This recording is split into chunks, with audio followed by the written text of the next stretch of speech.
Lahore gate या Lahori gate. अब ये जो किला है ये 372 वर्ष पुराना है, 372 years.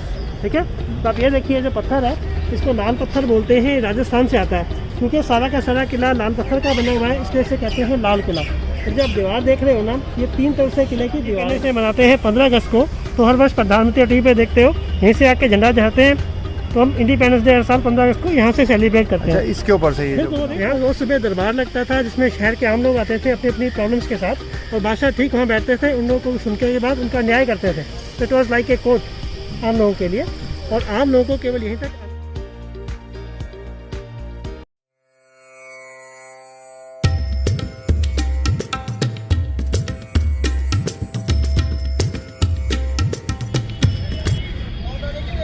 Hello friends, welcome back to my channel.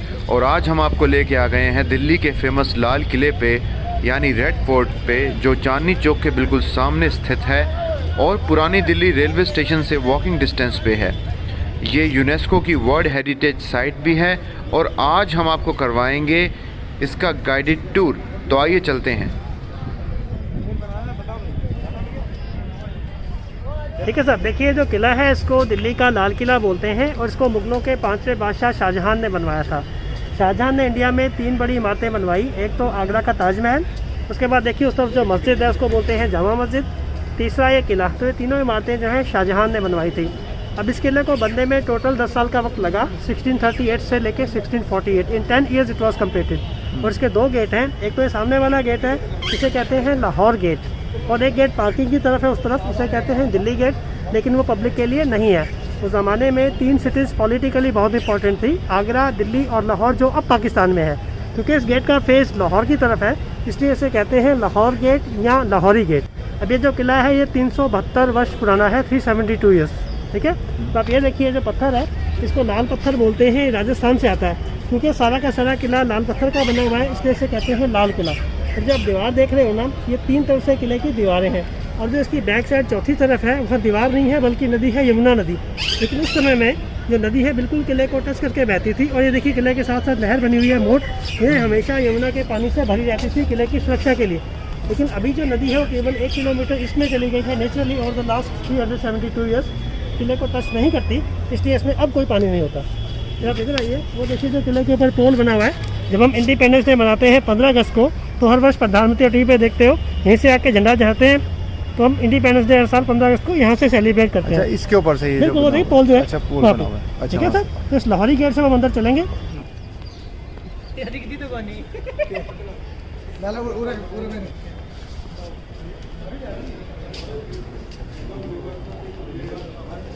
ऐसा आपको मालूम है, जब हमारे देश में मुगलों का शासन खत्म हो गया उसके बाद ब्रिटिश वाले आ गए, और जो सबसे पहली लड़ाई हुई थी इंडिपेंडेंस के लिए वो हुई थी 1857 में, और आज़ादी जाके मिली हमें 1947 में, 90 सालों के बाद। लेकिन इन 90 सालों में जो किला है ये ब्रिटिश सेना के अधीन था। ब्रिटिश सैनिक यहाँ रहते थे, उनकी बैर के अंदर बनी हुई है, जिसमें वो रहा करते थे 1857 से 1947 तक। फिर 1947 से 2003 तक ये किला भारतीय सेना के पास था, उनकी एक बटालियन हमारे स्टेशन रहती थी। और 2003 में भारतीय सेना ने भी ये किला खाली कर दिया, और इसका सारा जो कंट्रोल है वो डिपार्टमेंट ऑफ टूरिज्म के पास आ गया। फिर अप्रैल 2007 में इसको वर्ल्ड हेरिटेज का स्टेटस मिला बाय यूनेस्को, जो विश्व धरोहर होती हैं। तो ये वर्ल्ड हेरिटेज में से एक है। फिर आप सामने देखिए ये बाजार है, इसे कहते हैं मीना बाजार। ये दिल्ली का वास्तविक एक्चुअल मीना बाजार है। इसे शाहजहां ने अपनी रानियों के लिए बनवाया था। ठीक है। अच्छा। और बाजार के वक्त केवल इसमें लेडीज ही आ जा सकती थी, जेंट्स लोगों का आना जाना मना था। और ये दिल्ली का ऐतिहासिक मीना बाजार है जो 372 वर्ष पुराना है। इस बाजार से होकर अंदर चलेंगे, आइए। ये मीना बाजार क्रॉस करके हम अब आगे आ गए हैं। देखिए अब ये सामने जो आप देख रहे हैं ये ब्रिटिश बैरिक है। ब्रिटिश शासन के दौरान जो अंग्रेज़ों ने रहने के लिए अपने सैनिकों के लिए बैरकें बनवाई थी, ये उनमें से एक है। ऐसी बहुत सी बैरकें और अंदर भी हैं। और इसका जो आर्किटेक्चर है इसको बोलते हैं Victorian architecture, that means British architecture. और सामने वाली बिल्डिंग देखिए जो शाहजहां ने बनवा रखी हैं, उन्हें बोलते हैं मुगल आर्किटेक्चर या इस्लामिक आर्किटेक्चर। और ये जो किला है इसका जो टोटल क्षेत्रफल है वो 254 एकड़ है।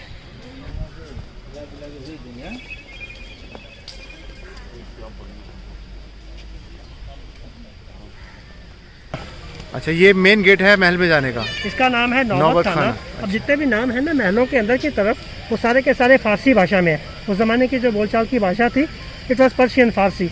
तो उस भाषा में इसे बोलते हैं नौबत खाना। अब नौबत क्या, जो बड़े बड़े ड्रम होते हैं ना बजाने वाले, उन्हें नौबत कहते हैं। तो उस ज़माने में जब बादशाह आते जाते थे तो दरबान जोर जोर से डम बजाते थे, डम डम डम बादशाह सलामत आ रहे हैं, इस तरह से बोला जाता था, क्योंकि उस ज़माने में यही एक तरीका था अनाउंसमेंट करने का। क्योंकि यहाँ बैठ के नौबत को बजाते थे, इसलिए इसे कहते हैं नौबत खाना। एक बात, तो सामने देखिए जो आपको महल नज़र आ रहा है, ग्राउंड नज़र आ रहा है, उसे बोलते हैं दीवाने आम। दीवाने आम का मतलब आम लोगों से मुलाकात करने की जगह। यहाँ रोज़ सुबह दरबार लगता था जिसमें शहर के आम लोग आते थे अपनी अपनी प्रॉब्लम्स के साथ, और बादशाह ठीक वहाँ बैठते थे, उन लोगों को सुनने के बाद उनका न्याय करते थे। It was like a court आम लोगों के लिए, और आम लोगों को केवल यहीं तक आना अलाउड था, इससे आगे उसके प्राइवेट पैलेसेस में they were not allowed to go. तो इसलिए इसे बोलते हैं दीवाने आम। इस वाली, हाँ जी। अब ये देखिए पूरी कॉलोनी है, देखिए ध्यान से, हाँ जी। पूरी कॉलोनी है, ये सारी की सारी बैरकें ही हैं जहाँ अंग्रेजी सोल्जर्स रहा करते थे। लेकिन आज की तारीख में ये म्यूजियम्स है, ठीक है। यहाँ 4 म्यूजियम इस तरफ है, 5वां वो है। तो जब मैं अपना टूर स्टॉप करूँगा तो वन बाई वन उनको आप बारी बारी से देख सकते हैं। देखिए लोग अंदर जा रहे हैं, अच्छा। वो देखिए, हाँ जी, 1 2 3 4 इधर है, 5वां वहाँ है।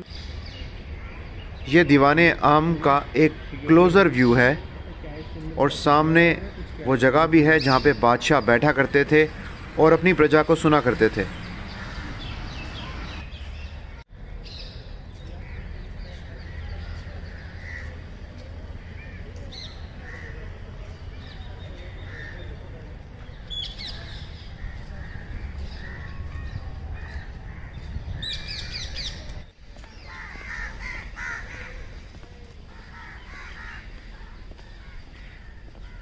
अब ये देखिए, इस गेट की तरफ देखिए, ये वो दरवाज़ा है जब बादशाह सुबह दीवाने आम में जाते थे अपेयर होने के लिए, तो इस दरवाजे से होकर जाते थे, उनका एंट्री गेट था।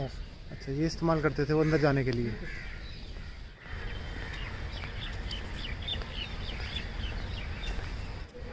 हाँ जी।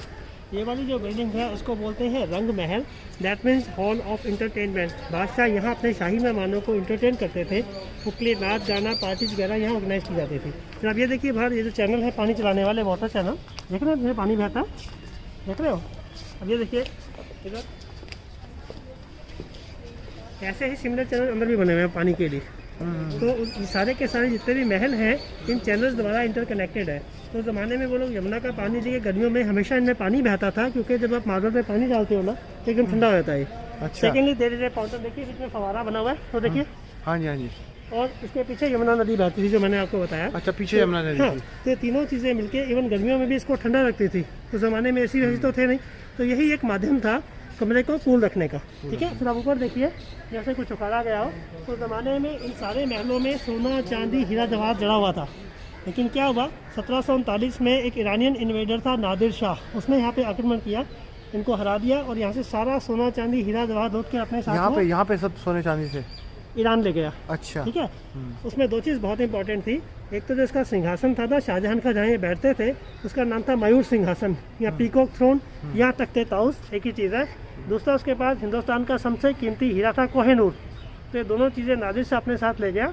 आज की डेट में जो मयूर सिंहासन है वो तेहरान के नेशनल म्यूजियम में रखा हुआ है। अच्छा। लेकिन जो कोहिनूर डायमंड है वो टावर ऑफ लंदन इंग्लैंड में है, ब्रिटेन के पास।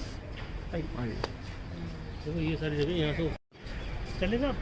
अभी देखिए रंग महल के बाद जो सेकंड बिल्डिंग है इसे बोलते हैं खास महल। ये उनका निवास था, उनका बेडरूम।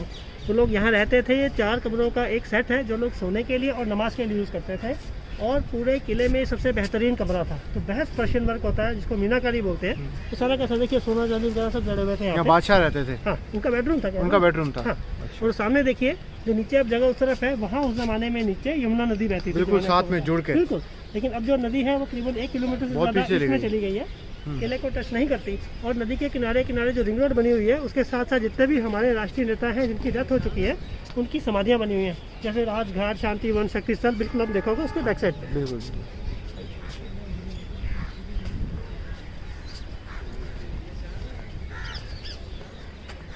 गेट, ये एक और दरवाजा है, एक्स्ट्रा दरवाजा। ठीक है ना, 2 तो मैंने आपको बताए थे। हाँ जी। तो उस जमाने में जब वो लोग आगरा से दिल्ली आते जाते थे ना, तो they were travelling by boats in Yamuna river.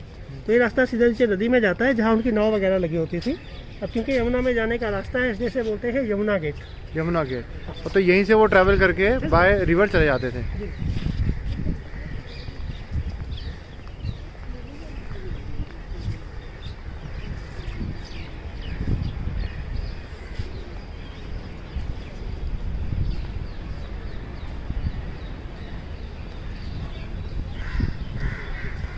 आए साहब चले। अब ये देखिए ये वाला जो महल है इसको बोलते हैं दीवाने खास। हमने पहले दीवाने हम देखा था ना एंटर होते ही, अब ये है दीवाने खास, मतलब खास लोगों से मिलने की जगह। बादशाह यहाँ केवल अपने मंत्रियों से, वीआईपी से और दूसरे विदेश के एम्बेसडर से मिलते थे। आम लोगों को यहाँ पे नहीं आने दिया जाता था।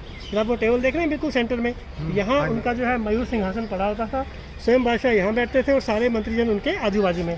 तो एक तरह से उस जमाने की पार्लियामेंट संसद कह सकते हैं आप इसको। अच्छा, उस जमाने की पार्लियामेंट यहाँ पे लगती थी। बिल्कुल बिल्कुल। और आप सीलिंग को देखिए, वहाँ पे सारा का सारा सोना जड़ा हुआ था जो नादिर शाह अपने आक्रमण के दौरान यहाँ से आकर लूट कर ले गया, मयूर सिंहासन और कोहिनूर हीरे के साथ। ये कौन से ईयर की बात है नादिर शाह यहाँ पे आया था? 1739। 1739 में आया। और वो हाँ, ये देखिए जो हमने देखी फूल पत्तियाँ बनी हुई हाँ हैं, ये क्या है? ये कलर वलर नहीं है, ये पत्थर हैं जो जड़े में है मार्बल के अंदर। अब ये देखिए आप, एक मिनट इसको देखिए ध्यान से, ये सारे पत्थर हैं। और ये देखिए जैसे उखड़ा हुआ है, तो सारे पत्थर है, इनले वर्क है ये। और ये भी पर्शियन आर्ट है। जो आर्टिजन थे शुरू में वो लोग फारस पर्शिया से आए थे, बाद में हमारे लोगों ने सीख लिया इसको कैसे किया जाता है, but actually that's Persian art. Persian art. इस सामने आप बिल्डिंग देख रहे हैं, इसे बोलते हैं शाही हम्माम। हम्माम मतलब उनके नहाने धोने की जगह। हमारा एक साबुन भी आता है हम्माम नाम का। हम्माम जो है फारसी का वर्ड है जिसका अर्थ है बाथरूम या गुसल खाने। तो ये शाही हम्माम है। इनका भी जो लिंक है पानी का वो यमुना नदी से ही था। जो पानी है यमुना से आके फिर उसी में लौट जाता था। फिर आप सामने देखिए उधर एक मस्जिद है, उसे बोलते हैं मोती मस्जिद। अब क्या हुआ, जब शाहजहां के बाद उसका बेटा औरंगजेब वो गद्दी पे बैठा, तो औरंगजेब ने किले के अंदर ही छोटी सी मस्जिद का निर्माण करवा लिया, जिसे बोलते हैं मोती मस्जिद। जबकि जो शाहजहां था वो हमेशा नमाज के लिए ही used to go to Jama Masjid. आपको पीछे दिखाया। अच्छा अच्छा अच्छा। और ये उसके बेटे औरंगजेब की है मोती मस्जिद। इंटरनल बना लिया उसने अंदर। जी जी।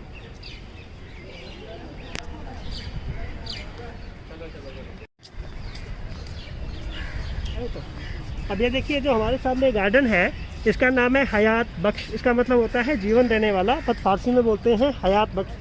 तो उस ज़माने में यहाँ उनके खुशबूदार फवारे होते थे और अलग अलग किस्म के फूल उगाए जाते थे, तो इसको नाम दिया हयात बख्श। फिर आप सामने देखिए जो वाइट वाला चबूतरा नजर आ रहा है ऊपर, उसको बोलते हैं हीरा महल। वो एक तरह की बालकनी है, बैठकर हवा खाने के लिए, नदी को या गार्डन को देखने के लिए, और उसका नाम है हीरा महल। यहाँ पे बादशाह बैठा करते थे कभी किसी समय, मौज करने के लिए, हाँ हवा खाने के लिए। वो सामने देखिए जो लास्ट में बिल्डिंग नजर आ रही है आपको, उसको बोलते हैं शाह बुर्ज। ये वो जगह जहाँ से यमुना का पानी लिफ्ट करते थे किले में यूज़ के लिए। पानी लिफ्ट करने के बाद ऊपर एक टैंक में जमा होता था, वो टूट चुका है। फिर ओवरफ्लो होने के बाद नीचे गिरता था और इन चैनल्स के माध्यम से पूरे महल में अपने आप रोटेट होता था, just like a pump house. अच्छा, ठीक है सर। और फिर सामने देखिए वो जो घर सा नजर आ रहा है बिल्कुल एंड में, वो है शाही दावत खाना, खाना वाना बनाने से संबंधित। लेकिन ब्रिटिश टाइम में it was A T launch for British military officers. Okay.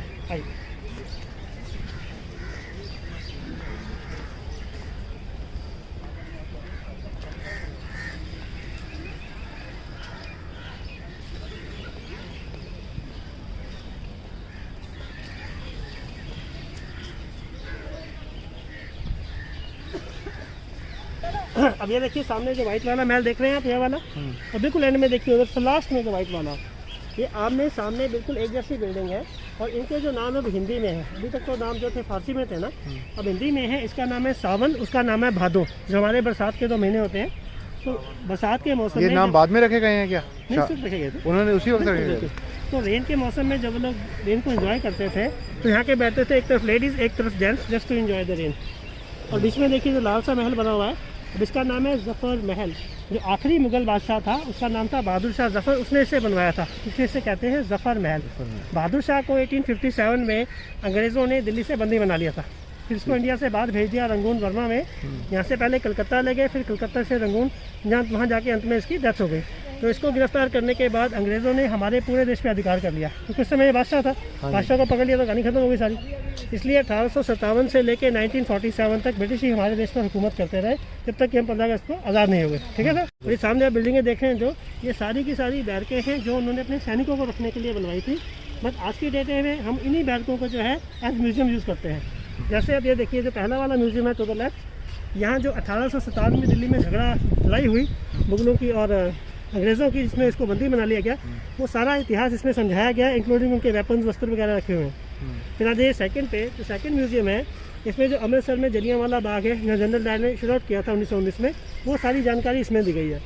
जो तीसरा म्यूजियम है उसमें जो नेताजी सुभाष चंद्र बोस हैं, उन्होंने देश के लिए कैसे काम किया, कैसे इंडियन नेशनल आर्मी का जो है गठन किया, वो सारी इसकी उसमें बताई गई है।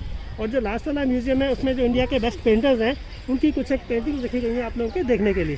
ठीक है सर। इस शाही कक्ष का नामकरण शाहजहां ने अपनी प्रिय बेगम मुमताज़ महल के नाम पर किया था, तभी इसे मुमताज़ महल कहते हैं। अपने गौरव काल में ये शाही हरम का हिस्सा था एवं इसे छोटे रंगमहल के नाम से भी जाना जाता था। किले की पूर्वी दीवार के समीप महलों की श्रृंखला में यह दक्षिण छोर पर स्थित है। इन शाही महलों के बीच बीच नहरें बहिश्त बहा करती थी। मुमताज़ महल के दक्षिण में असद बुर्ज एवं उत्तर में रंग महल स्थित है। दोस्तों, ये म्यूज़ियम है जिसमें भारत की स्वतंत्रता का प्रथम संग्राम जो हुआ था उससे रिलेटेड चीज़ें रखी गई हैं। तो यहाँ पे जो 5 म्यूज़ियम हैं उनमें से ये पहला म्यूज़ियम है।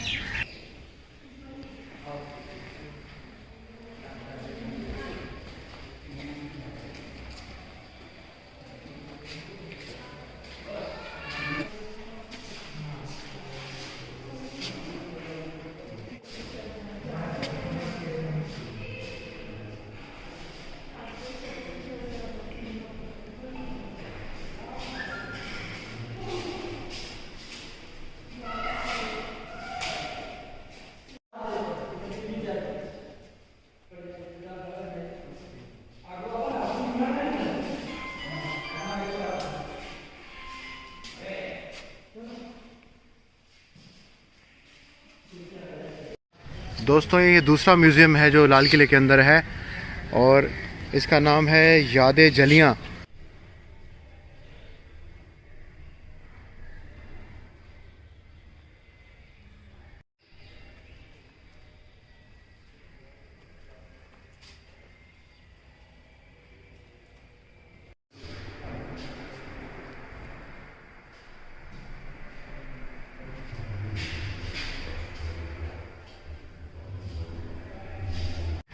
दोस्तों, ये तीसरा म्यूज़ियम है लाल किले के अंदर जिसमें नेताजी सुभाष चंद्र बोस और आज़ाद हिंद फ़ौज से जुड़ी कुछ चीज़ें और उनकी कहानी प्रदर्शित की गई है।